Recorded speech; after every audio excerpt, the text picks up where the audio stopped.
But I really, really love Ghana because of the way they opened up tourism, specifically to Black Americans. Okay. And I just never felt so targeted as a Black American for my tourist dollars. See, now that's important. And I appreciate that. So do you feel that South Africa needs to target? Yes, I do. Before I even take, yes, I do. Yes. 100%. Yes. South Africa is, I think, in a lot of ways, doing what the rest of the world does, which is a bit antiquated, and assuming that most of the tourism dollars are centered around white families. And so they're marketing safaris, they're marketing the beaches of Cape Town, when there's so much in between. Yeah. I mean, I knew of, for the past 10 years, I've known of so many Black Americans in their 30s taking group trips to Maboneng in Johannesburg to experience art, to experience the nightlife, to experience festivals and all these things. And so for the South African Tourism Association or Board not to take advantage of that is crazy because it's so many dollars. Yeah. How much did Ghana make from the year of return? 5 billion? Yeah. I'm about to say millions, but yeah. Billions. Yeah. And then they had return again. Then they returned again. Yeah. And I was there every time.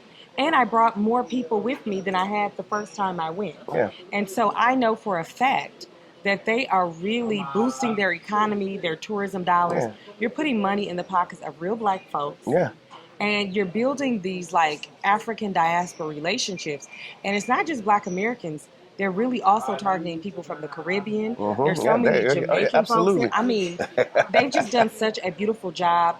The safety is impeccable. I think the cost of housing, real estate, though, is not what we have in South Africa. Of course. South Africa, Yeah, it's different. yeah, you get amazing, impeccable, beautiful homes for the cost you can pay in like Atlanta or, Texas.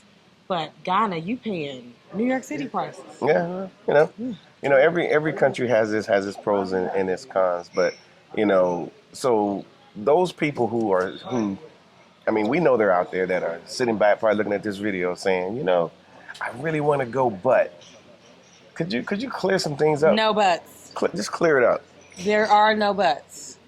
Your imagination isn't even big enough to conjure up such a beautiful, amazing experience that is South Africa. Your wildest dreams cannot even imagine the beauty that is South Africa. Yeah. The opportunities available for you.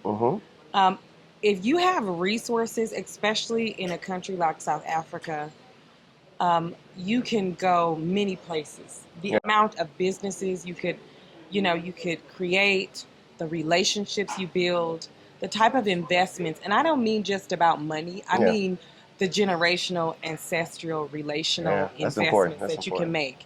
Yes, because you have to respect the native people and their land and ways that you are pouring into them, but also allowing them to pour into you and figuring out ways that you can leverage your American privilege in service of Black South Africans. Yeah.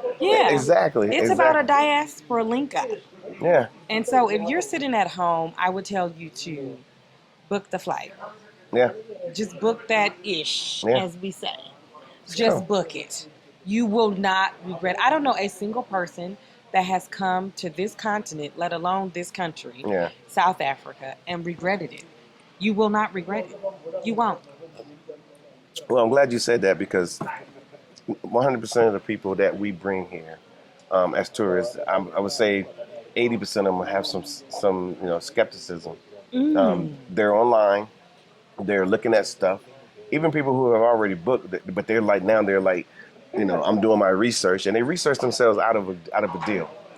They research themselves out to the point to where now they are fearful, or they won't do it, or they're looking at the news. Yeah, but then they won't even be where the news, thing happened. Has nothing to do with that. It's the same as in America. You're not going to be where that happens. Yeah. You're not going to be anywhere close to that. Yeah, it was funny you say that. I was talking to a lady earlier today, and she said something about, I feel silly because I booked a trip to South Africa years ago, but I didn't come. I canceled my trip because I heard of there was an Ebola outbreak. Not Ebola. And that is like way up there. Yeah. I mean, 6 hour flight away. It wasn't South Africa, but she saw it was Africa and just she lumped it all into one place and felt that she'd be better off just staying in the U.S. However, in the meanwhile, there's so many things that are happening in the U.S. that we just